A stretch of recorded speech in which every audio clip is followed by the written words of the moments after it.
times, but we also know that in Carry's champion pool, RAKAN is also a really important champion. So picking it away already in the first game means that he also cannot play it through the rest of the series. So it makes sense to pick the RAKAN away from your opponent over getting the Braum for yourself already, the enemy picking RAKAN, and now both being unavailable for the rest of the series. Yeah, definitely. I think I also like the RAKAN. Already Black Boxer and Taha. Thank you very much, Bo. We're straight in onto the Rift Block. So Los Ratones qualifying to the knockouts, representing the NLC for the first time here in 3 old years. Up against TCL #1, it is another step up in difficulty today.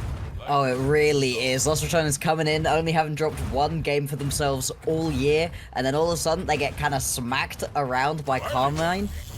It was a really interesting game for them. It didn't look so hot. They've been able to pull it back. Their remaining couple of games have looked much better, but you're definitely right. Supermassive are going to be another beast entirely.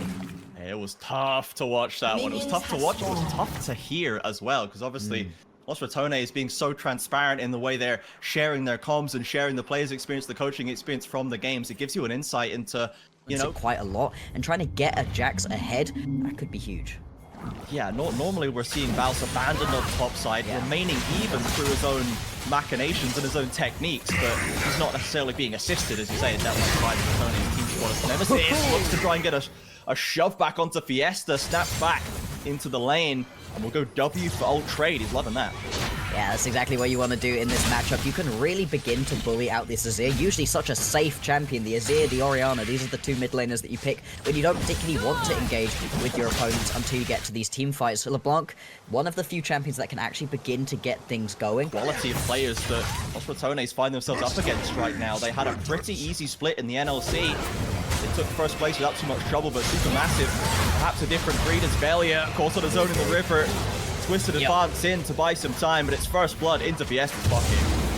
Yeah, like you said, Los Ratones had a very easy time for themselves in the NLC. Not the same for Supermassive. They actually really had to tussle back and forth. Ended up going down into the losers bracket of their playoffs, but were just able to claw through, and now looking like one of the most dominant teams. Fiesta gonna go in on Nemesis here. I love the confidence, but without the ulti on Nemi still, you don't need to be worried about it. Probably needs to go back to base now.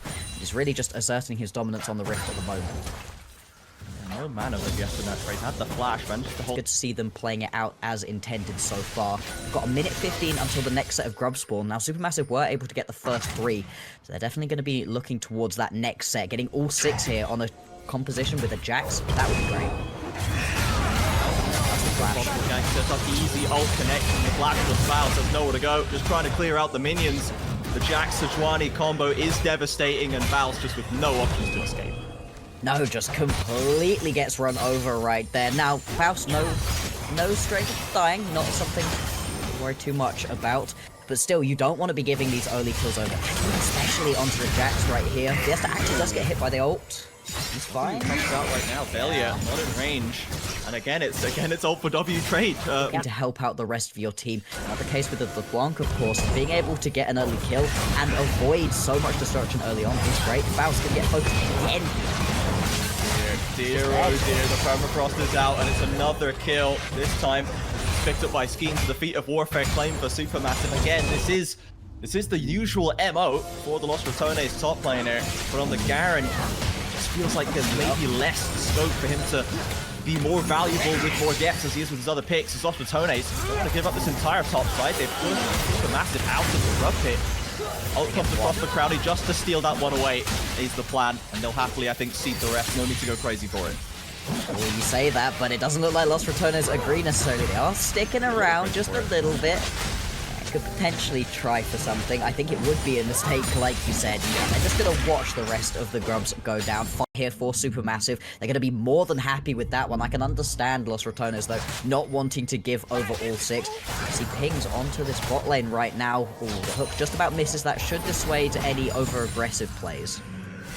This is there with a flash of an ult, but they pin down on the top. Hang on, the ref is just going aggressively. The Sejuani is still there, and they're completely up in the lane. Bao takes the credit. Crowdy with a knee, Velia and Nemesis around the corner with a lovely hook from Carry. Sews up the double. Nemesis just watching helplessly from the river as the third goes down. The triple for Bao. Yeah. Right block. So there is still the tools for Ratones to make a play here. And, you know, we can see BAUS doing his thing in the bot side, going for the proxy, with his cull still to be done. You know, this is what we'd expect. It's probably the most valuable thing he can do right now. The Garen when behind is really not that effective. And you see Armut doing the same in the bot side. But what I'm looking for Supermassive here, they've got the lead. They have effectively won the lane against BAUS. They've pushed him behind. They've got Armut accelerated. What I need to see them do now is start ignoring it. This is what everyone else fails to do, is they keep going back to him again and again. But instead, they're committing to this fight around the Heralds. They've already got the Lost Ratones jungler down to a sliver. He manages to get out, drops the ultimate. Yes, for the kill. Does get it online. And he flashes away. BAUS is TP'd in. Gets the shutdown as Nemesis shuffles away the Supermassive team. Crowny ultimate blocked by the shield. A timely W for carry keeps him alive. A 1-for-1, but a shutdown for Lost Ratones. All in all, not too bad. Yeah, they're going to be... Wasn't exactly massively losing for them, and they're still picking up turrets back to 3,000 gold ahead. And I was expecting them to try for the Herald to crack this mid lane tower. Apparently they don't even need it. Just able to step up onto that one nice and easily. Fiesta actually going to get jumped here and is caught under tower a little bit, as we've been talking about. Fancy feet on a LeBlanc. What can he do here?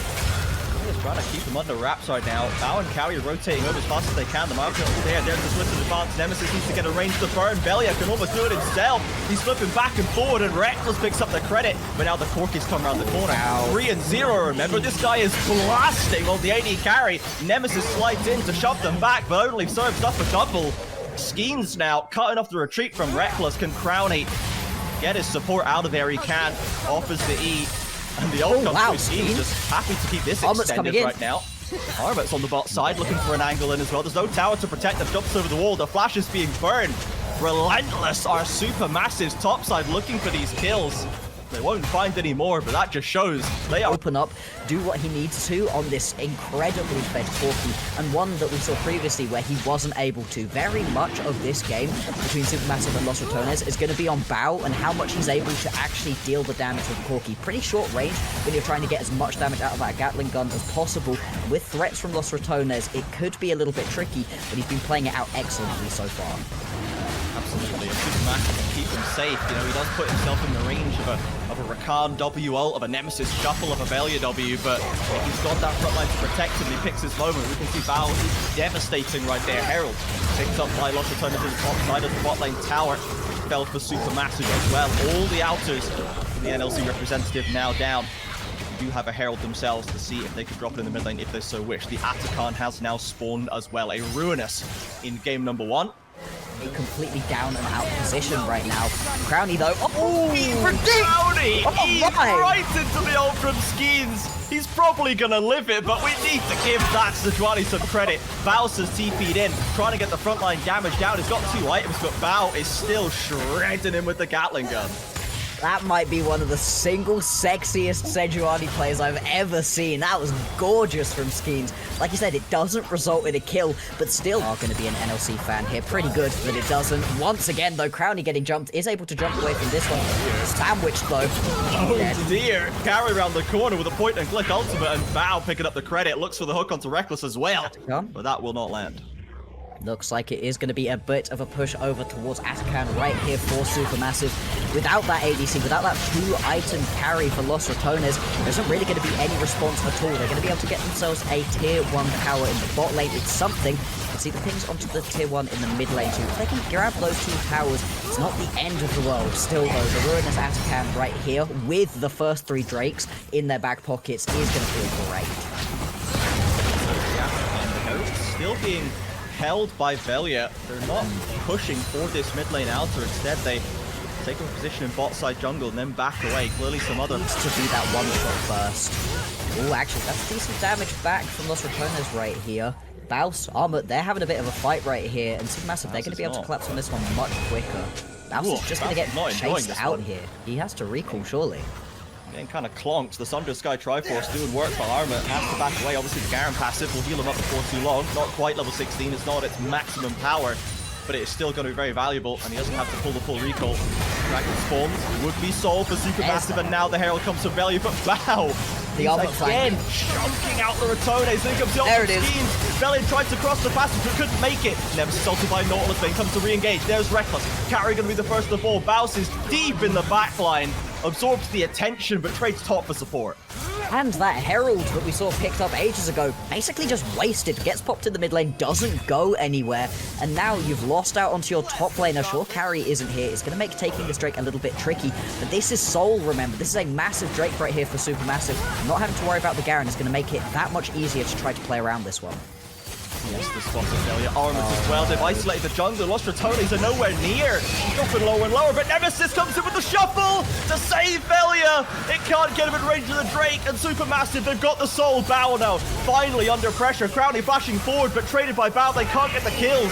And the longer this fight goes, Armament can't heal up. Armament, 4-man counter-strike, double on decks, and the re-engage for Supermassive. It is an absolute catastrophe for the Rats. And the carry gonna respawn after dying at the start of this fight as well. And REKKLES not long for this world. Gonna give them the runaround, gonna delay a little bit of time. This is gonna at least buy a little bit less pushing time for Supermassive, but in the end, they're gonna pick themselves up all of the kills. It's a delayed ace after BAUS dies in the initial bit of engage. And Supermassive, they're gonna be pushing through the mid lane and the bot lane. Top wave nowhere to be seen, most of it. Not exactly got everything synced on. Not looking too far ahead. You know the Armor's got that there. BAUS gets hooked up, and legendary goes BAU. REKKLES as well did what he could, but ended up serving himself to the slaughter. Schemes diving past the towers. It topples. Armor has arrived. Doesn't go for the stun, but it's 2 more clean kills for Supermassive, and they keep the push going. Yep, pushing this one further and further forwards right here. Really funny, actually, that damage in teamfight draft, because Armor doesn't get involved until the very end when he gets a triple kill. She's going to be pushing on towards these Nexus towers right now. Can they end here? They're just going for it. Supermassive don't have time to waste. It's the whole best of 5 they've got to play out right here in the first game. It's looking like a done deal. Both turrets down. The rest of Lost RATONES can do nothing. 28 minutes to victory. Supermassive coming out swinging.